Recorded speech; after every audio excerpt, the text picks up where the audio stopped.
कि सायद यस्तो प्रोटेस्ट फेरि गरिन्छ जस्तो लाग्छ? पहिलाको जस्तो भ्रष्टाचारहरू भए पनि फेरि हुन्छ। देशको पोलिटिसियन्सहरूको घर जलेको थियो होइन, सही भन्नुहुन्छ या गलत? जल्नै पर्ने थियो, सही नै भन्छु म त। विद्रोह भन्ने चाहिँ नयाँ पाहुनाको लागि विद्रोह चाहिँ चाहिन्छ नै होइन। केही पाहुनालाई केही गुमाउनु पर्छ भने जस्तै हामीले पनि केही गुमाइयो, अब केही पाउँछौँ भन्ने आश चाहिँ छ। सही हो त्यो हो त। देश लुटेर खानेहरूको घर जल्दा त्यो ठिक हो होइन, जलाउनु राम्रो पक्ष हो। तर त्यो कुनै होइन कुनैको हचुवाकै भरमा जलाउनु चाहिँ अलिकति त्यो नठिक पनि भन्छु म। त्यो जस्तोलाई त्यस्तै त्यो पोलिटिसियनहरूको घर जल्नु त एक प्रकारले ठिकै पनि थियो, किनभने अब भ्रष्टाचारले नै गर्दाखेरि भएको थियो नि त त्यो सबै। देशको अब सार्वजनिक सम्पत्तिहरू जलाउनु चाहिँ रङ भन्छु म, तर केही चेन्जको लागि केही त गर्नुपर्ने थियो। सो कति हदसम्म चाहिँ राम्रै हो, तर सिंहदरबारहरू जलाउनु यो चाहिँ मलाई ठिक लागेन। गलतै होला मेरो विचारमा। कतिपय ठाउँहरूको अब जस्तै अब नागरिकता बनाउनेहरू कानुनी कारबाही गर्ने त्यो सबै सरकारी भवनहरू पनि जलाइयो। तर त्यो चाहिँ नगर्नुपर्ने, जेनजी आन्दोलन भए पनि बरु नेताहरूको घर चाहिँ चलाउने अनि नेताहरूलाई नराम्रो गर्ने, त्यो चाहिँ राम्रो ओपिनियन थियो। जे गरेको थियो राम्रै गरेको थियो। पोलिटिसियनहरूको घर जलाउनु आई थिङ्क त्यति राम्रो लागेन मलाई। यस्तो अर्को निजी प्रोपर्टीमा त्यस्तो जलाउनु ठिक लागेन। शान्तिपूर्वक आन्दोलन हुनुपर्ने।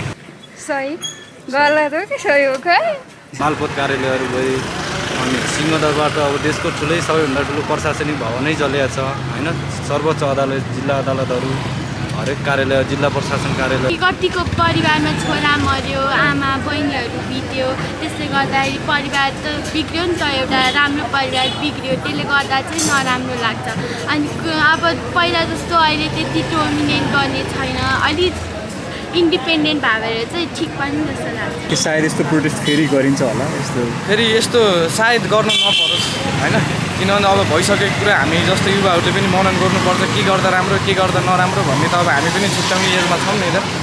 प्रोटेस्ट गर्दाखेरि चाहिँ कस्तो हुन्छ भन्दाखेरि मलाई भन्दा पनि हाम्रो देशलाई चाहिँ क्षति हुनु भएन कि, म क्षति भएर ठिकै छ, देश चाहिँ क्षतिमा जानु भएन। यस्तो गरिन्छ होला भनेर नहोस् भन्न चाहन्छु।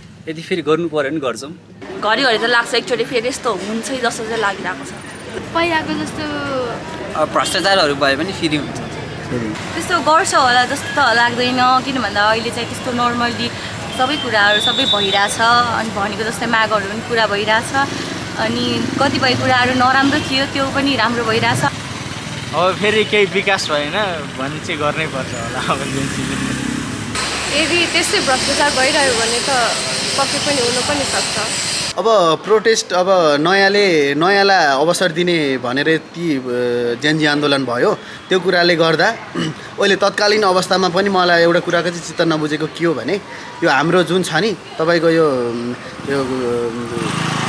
के भन्छ यो ट्राफिक नियममा चाहिँ मलाई अलिकति चित्त नबुझेको कुरा। यस्तो नयाँले पनि यस्तै कुरा ल्याउने हो भने फेरि पनि जेनजी आन्दोलन नहोला भन्न चाहिँ सकिँदैन। अब युथबाट चाहिँ हुँदैन होला, तर पुरानो पोलिटिसियन ग्रुपहरूबाट चाहिँ हुनसक्छ। पहिलाको त्यस्तो गरिँदैन होला।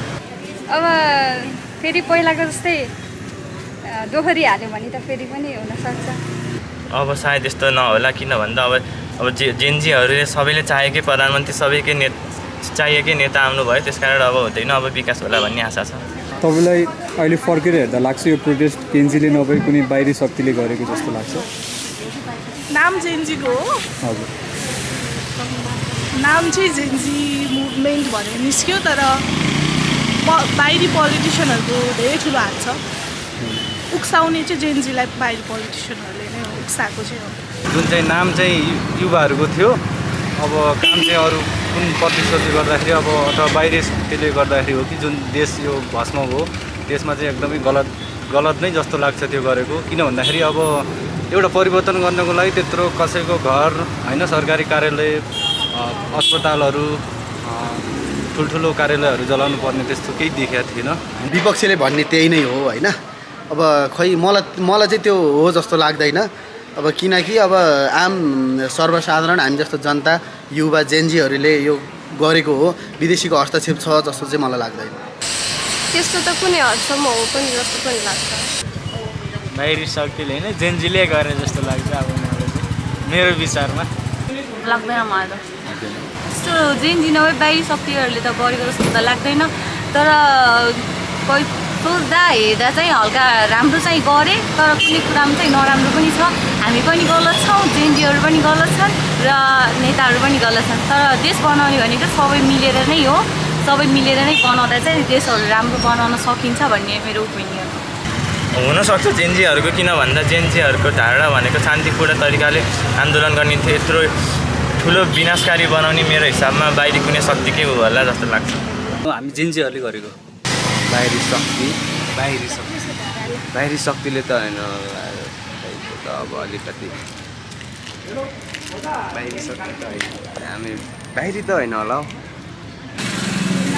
बाहिरी शक्तिबाट त हुनै सक्दैन होला। मलाई त्यस्तो चाहिँ लाग्दैन। कुनै कुनै पोइन्ट्सहरूमा चाहिँ छ त्यस्तो, किनकि अब त्यो जेनजी प्रोटेस्टमा केही मान्छेहरू देखा परेको छ अन्जानहरू। मलाई चाहिँ त्यो पुरै होइन 100% होइन, 50% सही 15% चाहिँ त्यस्तो नराम्रो लाग्यो। पुरानो पोलिटिसियनहरूबाट के आशा राख्नु भएको छ? पुराना पोलिटिसियनबाट मैले आशा त के गर्नु, अब आशै नभएर त हो नि जेनजी आन्दोलन भएको। अब नयाँबाट चाहिँ धेरै आशा छ, अब चाहिँ यिनीहरूले के गर्लान् जस्तो लाग्छ। पुरानो पोलिटिसियनबाट अब 1-2जनाको चाहिँ आशै लाग्दो थियो, तर अब 98%बाट चाहिँ आशा लाग्दो चाहिँ छैन। आशा भन्दा पनि तपाईँ आरामै गर्नुहोस्, नयाँलाई काम गर्ने मौका दिनुहोस् होइन। अब तपाईँको अनुभव पनि त्यो कुरालाई जोडेर जाँदा अझ राम्रो होला। आशा त के भन्नु, अहिले त आशा राखेको छुइनँ। जति आशा राखेँ नि त्यही हो आखिरमा। छैन देशमा त्यत्रो भ्रष्टाचार गर्छ, त्यत्रो पैसा घरमा लुकाएर राख्यो। अब पनि त्यस्तो गर्छ। हामी गरिब त गरिबै हुने भयो नि, बरु त्यो पैसा राम्रोमा इन्भेस्ट गरेको भए त धनीको ठाउँमा इन्जोय गर्न यिनीहरू मात्र इन्जोय गर्न त पाइँदैन नि। गरिबहरूले पनि कुनै ठाउँमा त पानी पिउन धरि पनि गाह्रो छ, खाना खान पनि गाह्रो छ। तिनीहरूलाई हेल्प पुग्यो भने हामी त्यस यत्तिकै माथि हौँ। आशा त के राख्नु, सबै निराशा भयो। पुरानोबाट त्यही हो, अब पुरानोलाई हटाएर अब नयाँले चाहिँ केही गर्ला कि भन्ने आशा हो। पुरानोबाट त केही आश छैन, अब नयाँहरूलाई चाहिँ सपोर्ट गर्नु भन्न चाहन्छु उहाँहरूलाई चाहिँ।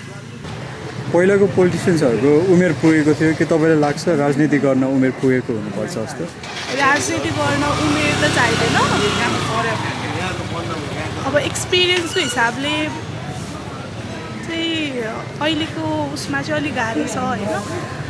एक्सपिरियन्सकोले चाहिँ अहिलेको जेनेरेसन जुन पार्लियामेन्टमा जो संसदमा आउनुभयो नि, उहाँहरूलाई कति हदसम्म थाहा चाहिँ छैन। उहाँहरूले सिक्दै जानुहुन्छ, राम्रो पनि गरिरहनु भएको छ। तर पहिलाको पोलिटिसियनहरूलाई चाहिँ म राम्रो मान्दिनँ। उमेरै पुगेछ भन्ने चाहिँ लाग्दैन होइन, तर मान्छे चाहिँ एकदमै डिप्लोमेटिक चाहिँ हुनुपर्छ जस्तो लाग्छ होइन। मान्छेमा चाहिँ तपाईँको पोलिटिक्स गर्नलाई अब आफूमा एउटा अनुशासन हुनुपर्छ, सबै कुराको भिजनरी पनि हुनुपर्छ होइन। उमेरले चाहिँ फरक पार्दैन, हुँदैन। मान्छेसँग आफ्नो ज्ञान र आफ्नो क्षमता र बुद्धि छ भने उसले जस्तो सुकै उमेरको मान्छेले पनि गर्न सक्छ। यस्तो हो अब अहिलेको जमानामा होइन। अब गरेर भन्दा पढेर भन्ने कुरा पनि छ, त्यो कुरा पनि म मान्छु मान्नलाई। तर त्यो भनिरहँदा तपाईँको के छ भने एउटा अनुभव पनि हो हुनलाई होइन। तर पढेर आएकोले राम्रो गर्छ जस्तो लाग्छ। उमेरले केही फरक पर्दैन, आफूमा भर पर्ने हो त्यो भने त। त्यही भएर उमेरको चाहिँ पर्दैन। राजनीति गर्न त उमेर अब के भन्नु, अब पुग्नै पऱ्यो नि, अब पुग्नै पर्छ।